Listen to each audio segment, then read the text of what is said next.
रोजचे प्रतिबिंब दिनांक 25 सप्टेंबर. पहिली गोष्ट प्रथम.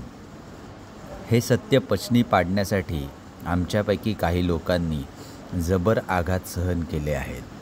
कामधंदा असो वा नसो, पत्नीचे काही हो, परमेश्वराजवळ हवाला ठेवण्यापूर्वी आम्ही इतरांवर अवलंबून राहिलो तर आमचे मद्यपान सुटत नाही.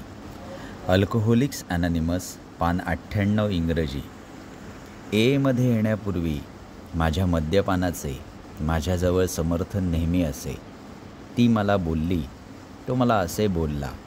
काल मला कामावरून काढून टाकले, आज मला चांगली नोकरी मिळाली. मी जर परत मद्यप्राशन केले तर माझ्या आयुष्यात कुठलेच क्षेत्र चांगले राहणार नाही. मद्यमुक्ततेत प्रत्येक दिवशी माझे आयुष्य अधिक चांगले होत जाते.